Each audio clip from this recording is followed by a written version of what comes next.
Periudha e dinastisë Maqedonase, shekujt 9-11, shënon kulmin e fuqisë politike, ushtarake dhe kulturore të perandorisë bizantine, dhe gjatë kësaj epoke, sidomos shekulli i 10, i quajtur shpesh edhe nga Paul Lemerle i pari si epopeja bizantine, Bizanti njohë një zgjerim të paprecedent territorial dhe një rigjallërim të fuqishëm intelektual dhe artistik.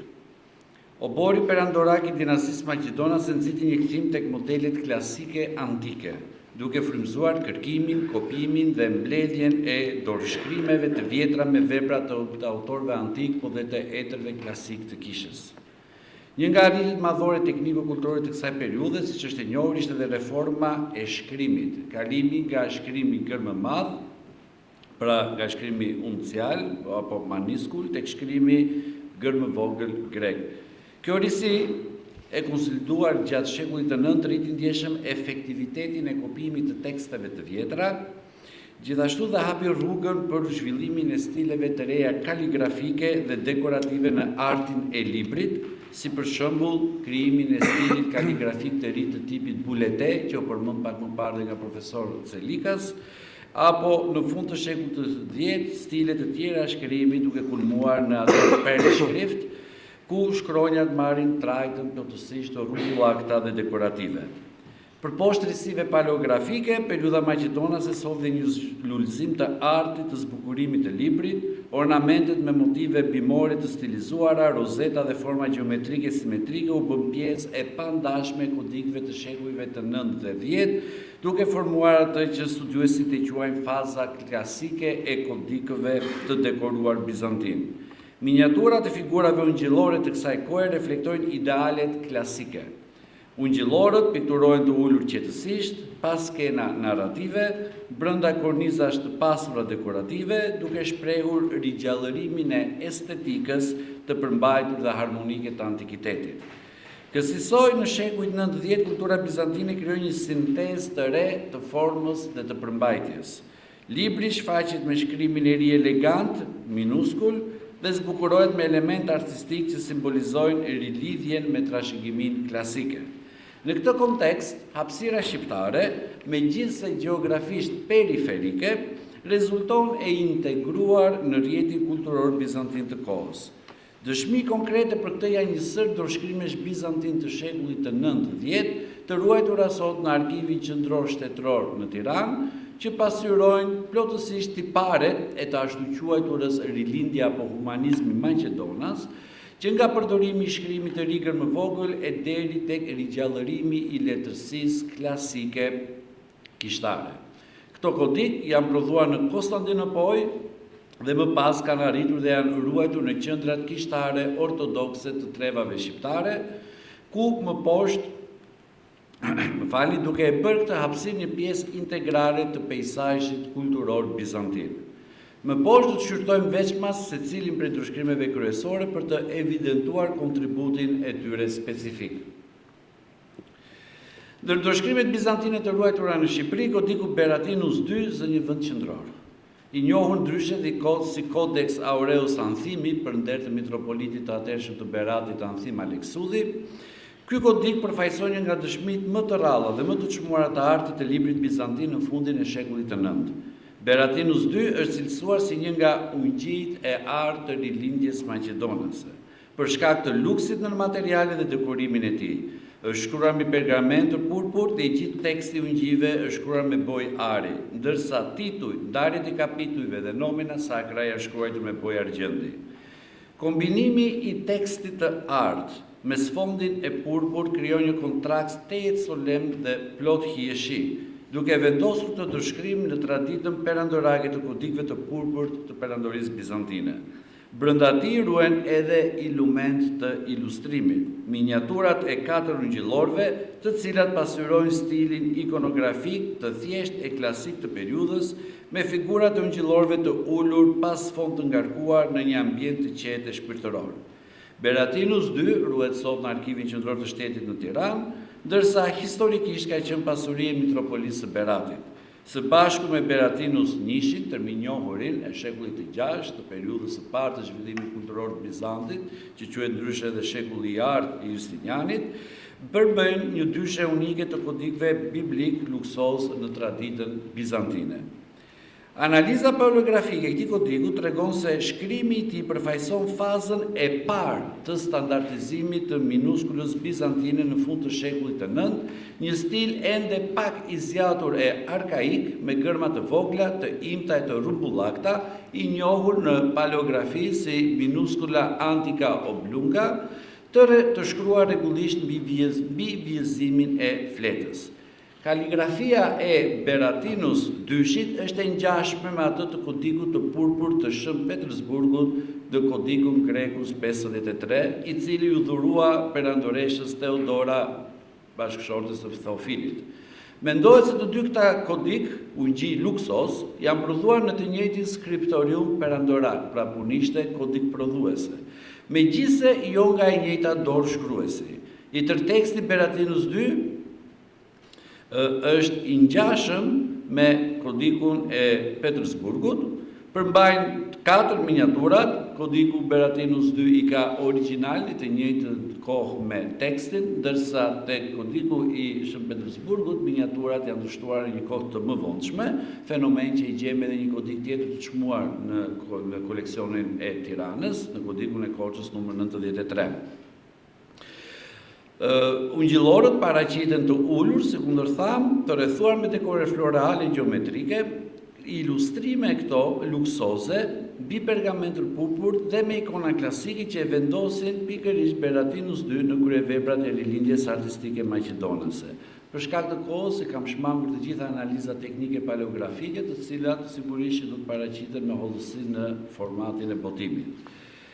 Përveç ungjive të purpurt të Arkivit Qendror të Shtetit në Tiranë, kemi dhe 2 ndryshime të tjera të rëndësishme, kodiku i Beratit numër 25 dhe kodiku i Beratit numër 27. Të dy, të cilët janë ruajtur tradicionalisht po në kishat e metropolisë së Beratit, i përkasin fundit të shekullit të IX dhe krahas Beratinus 1 dhe Beratinus 2 plotësojnë panoramën e trashëgimisë bizantine librore në Shqipëri. Kodiku i Beratit 27 përmban një cikël prej 28 homelish mbi Ungjillin e Mateut të lidhura me traditën egzegjetike të Shënjoan Gojartit. Ky dorëshkrim është kopjuar nga një shkrues i vetëm, i cili përdor një shkrim minuskul relativisht uniform, me shkronja paksa të zgjatura dhe forma karakteristike që vendosin kodikun në fazën e hershme të shkrimit gërmëvogël në rreth fundit të shekullit të IX. Tiparet e tij paleografike e afrojnë kodikun 27 dhe e pozicionojnë dorëshkrimin në fazën e zhvillimit të një prej tipeve kaligrafike të reja që shfaqet në periudhë, tipi i Anastasit, e ka marrë emrin nga kopisti Anastas, i cili prodhoi një sër kodikësh të tillë, duke lënë të kuptohet se pikërisht për këtij fakti origjina e kodikut duhet të lidhet me një qendër kaligrafike perandorake. Kodiku i Beratit numër 25 është tjetër dorëshkrim me përmasa të mëdha, në 503 flet pergamene, përmban përsëri tekste patristike, por në këtë radhë përmbledhje homerike fjalimit teologjike të Shën Grigorit të Nazianzit, apo njohur ndryshe edhe si Grigor Teologu, figura e të cilit gëzonte presligj të madh në Bizant në shekullin e IX. Kryesore duke ofruar një koleksion model të letërsisë patristike me funksion liturgjik. Ky kodik është fruti punës së disa shkruesve.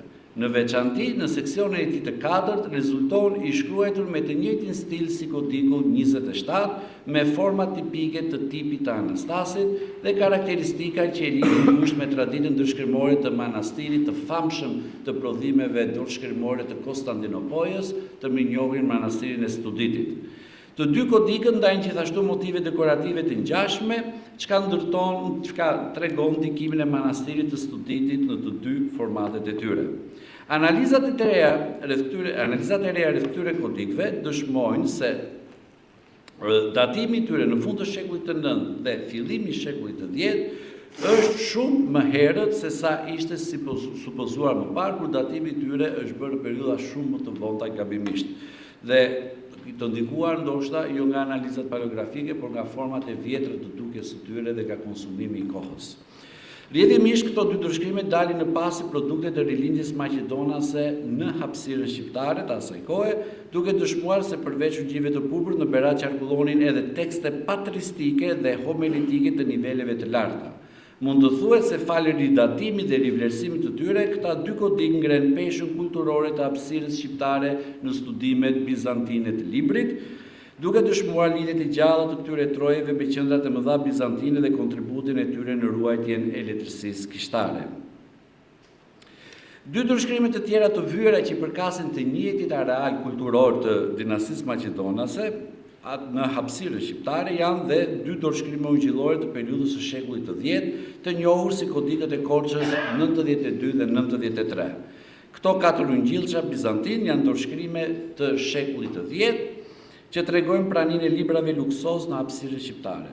Kodiku i Korçës numër 93 daton në fillim të shekullit të 10, përmban tekstin e plotë të katër ungjive kanonik të pajisur me tabelat kanonike të Eusebit dhe një sinaksar, që është një kalendar i leximeve liturgjike. Këto janë element që dëshmojnë se kodiku është përshtatur në një fazë të mëvonshme për shërbesa fetare. Sipërfaqja e shkruar e kodikut është në formë kryqi, një element jashtëzakonisht i rrallë dhe dukuri e veçantë në historinë e ndërshkrimeve bizantine. Mund të themi me siguri që në të gjithë botën sot ruajnë një grup rreth 12-13 ndërshkrime të shkruara në formë kryqi dhe kodiku i Korçës 93 është më i vjetri në këtë kategori. Përjashtim bën vetëm kodiku i Princetonit, i cili vetë është shkrimi i gërmë madh dhe jo gërmë vogël. Ndërshkrimi gjithashtu ka miniatura me portretet e katër ungjillorëve në fillim të secilit ungjill. Ndonë se jo të gjitha kanë bregur të papir, kanë mbijetuar të paprekura, të cilat janë shtesat të mëvonshme të kodikut rreth vitit 1300, një konkluzion që kemi nxjerrë së bashku dhe me profesor Janis Vitalioti në kohën ku bëmë edhe botimin faksimil të kodikut. Shkrimi i përdorur është minuskula e tipit bulete, e rumbullakët, e hishme, një stil i përhapur në shekullin e 10 në qendrat skriptoriale të Konstantinopolës.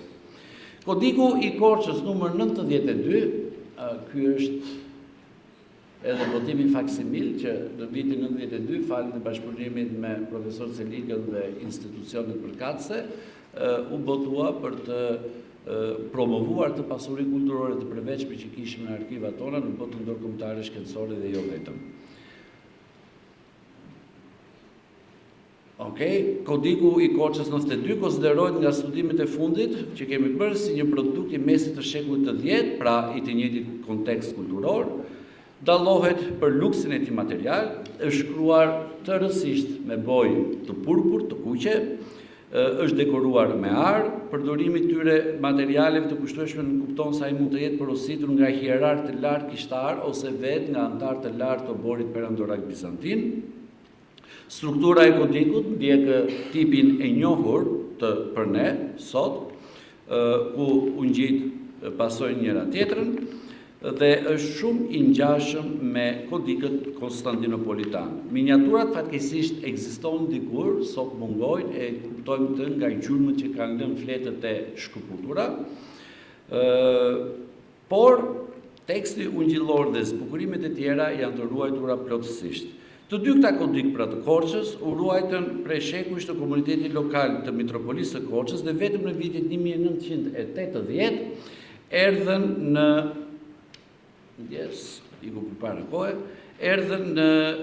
fondin arkivit qendror shtetëror duke u bërë pjesë e trashëgimisë kombëtare të ndërshkrimeve. Të gjithë të dhënat e mësipërme tregojnë se hapësira shqiptare zgjidhej një vend të mirë përcaktuar në hartën kulturore të Bizantit gjatë periudhës së dinastisë maqedonase. Korpusi i ndërshkrimeve të shekullit 9-10 i ruajtur në Shqipëri, që nga ungjitë e purpurt deri te koleksioni i literaturës patristike, dëshmon se trevat shqiptare, edhe pse e thamë që gjeografikisht janë periferike, ishin plotësisht e integruara në rrjedhën artistike intelektuale të perandorisë. Këto ndërshkrime reflektojnë transformimet e mëdha të asaj epoke, reformën paleografike, kalimin nga shkrimi minuskul nga shkrimi majuskul në shkrimin minuskul, si dhe përshfaqjen të gjitha stilet e reja kaligrafike që patën zhvillimin më të madh, prapën më të madhe në qendrat e perandorisë, duke sjellë dhe rigjallërimin e ndjeshmërisë estetike klasike në zbukurimin e librave. Veç vlerës së tyre materiale dhe artistike, këta kodi ka rëndësi sepse tregojnë mënyrën se si periferia ballkanike përthithte, por dhe përcillte kulturën bizantine. Kodikët e Beradit dhe të Korçës që trajtuam, u ruajtur me kujdes brez pas brezi në manastiret dhe kishat ortodokse lokale, duke shërbyer si ura lidhëse për transmetimin e dijes dhe traditës artistike bizantine drejt së ardhmes. Në këtë mënyrë, harta kulturore e librit bizantin në shekujt 9-10 nuk mund të vizatohet pa përfshirë edhe trevat shqiptare, të cilat që falë këtyre dorëshkrimeve shfaqen si nyje të vogla por të rëndësishme në rrjetin e qarkullimit të librit bizantin. Faleminderit.